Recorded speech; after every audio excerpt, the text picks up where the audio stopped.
Change is always difficult. When you combine the power of politics with the fervor of religion, change becomes a revolution that transforms both the present and the past. We live on the other side of a monotheistic revolution in the 6th century BCE, when all the other gods the Hebrews worshipped were fired. This divinity downsizing left just one Jewish God standing, Yahweh in his undivided Beit El, his house of God. However, if you listen carefully to the story the Yahweh alone revolutionaries told about their victory, you will get a glimpse of what had been traditional Jewish religion and how different it is from what we know today. Our reading today is from the second book of Kings, chapter 23.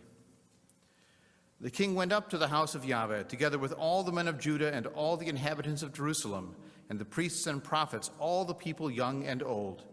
And he read to them the entire text of the covenant scroll which had been found in the house of Yahweh. The king stood by the pillar and solemnized the covenant before Yahweh, that they would follow Yahweh and observe his commandments, his injunctions, and his laws with all their heart and soul, that they would fulfill all the terms of this covenant as inscribed upon the scroll. And all the people entered into the covenant. Then the king ordered the high priest Hilkiah, the priest of the second rank, and the guards of the threshold to bring out of the temple of Yahweh all the objects made for Baal and Asherah and all the host of heaven. He burned them outside Jerusalem in the fields of Kidron and removed the ashes to Bethel. He suppressed the idolatrous priests whom the kings of Judah had appointed to make offerings at the shrines in the towns of Judah and in the environs of Jerusalem, and those who made offerings to Baal, to the sun and moon and constellation, all the host of heaven. He brought out the image of Asherah from the house of Yahweh to the Kidron Valley outside Jerusalem and burned it there. He beat it to dust and scattered its dust over the burial ground of the common people. He tore down the cubicles of the male prostitutes in the house of Yahweh at the place where the women wove coverings for Asherah. He brought all the priests from the towns of Judah to Jerusalem and defiled the shrines where the priests had been making offerings, from Geba to Beersheba. He also demolished the shrines of the gates, which were at the entrance of the gate of Joshua. He also defiled Tophet in the valley of Ben Hinnom, so no one would consign their son or daughter to the fire of Molech. He did away with the horses the kings of Judah had dedicated to the sun at the entrances of the house of Yahweh near the chamber of the eunuch Natan Melech, which was in the precincts. He burned the chariots of the sun. The king tore down the altars made by the kings of Judah on the roof by the upper chamber of Achaz, and the altars made by Manasseh in the two courts of the house of Yahweh. The king also defiled the shrines facing Jerusalem to the south of the Mount of the Destroyer, which King Solomon of Israel had built for Ashtoreth, the abomination of the Sidonians, for Chemosh, the abomination of Moab, and for Milcom, the detestable thing of the Ammonites. He shattered their pillars and cut down their sacred posts and covered their sites with human bones. Josiah also abolished all the cult places in the towns of Samaria, which the kings of Israel had built. He dealt with them just as he had done to Bethel. He slew on the altars all the priests of the shrines who were there, and he burned human bones on them, and then he returned to Jerusalem. The king commanded all the people, "Offer the Passover sacrifice to Yahweh your God as prescribed in this scroll of the covenant." Now the Passover sacrifice had not been offered in that manner in the days of the chieftains who ruled Israel, nor in the days of the kings of Israel or the kings of Judah.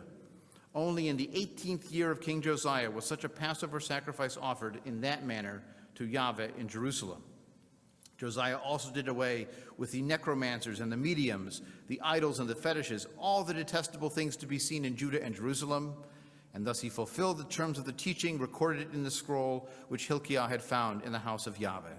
There was no king like him before who turned back to Yahweh with all his might and soul and heart, in full accord with the teaching of Moses, nor did any like him arise after him. Do you hear some hostility to that previous tradition, some conflict? Can you imagine the laments of those who liked that old-time religion they were used to, with gods and goddesses and mediums and necromancers, and all over the place, not only in Jerusalem?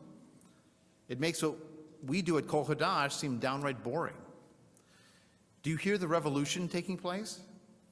A century earlier, another Hebrew king, Hezekiah, had tried to clean up Judean religion for Yahweh, but he obviously did not go far enough if Josiah still had all this work to do. What Josiah destroyed had been Judean religion for centuries. And now the complaints we heard against Jeremiah on Rosh Hashanah about the Queen of Heaven have some historical context. Did you hear the new beginning? If the Book of the Covenant that Josiah found, aka established as authoritative, was indeed the Torat Moshe, the Torah of Moses, as tradition believes, a Torah that was studied by King David and followed by all the good kings, how is it that from the days of the judges, just after Moses, all the way through all of the kings, they had never done Passover correctly? Did they just forget to read the book of Exodus? Or was this book of the covenant something new, claiming to be something old? Scholars mostly think it was the book of Deuteronomy, given the rhetoric of with all his might and all his heart and all his soul. Today, we live in a time of great changes. We must strike the right balance if our changes are to preserve the best spirit of what came before while transforming what we have inherited. How do we remember? How should we create? Each generation makes choices. I hope that our memories will be mature enough to contain both us and those with whom we disagree. Revolutions sound great until they set up the guillotines. And guillotines are hungry and need feeding. A revolution that fills old places with bones plants the seeds of future division.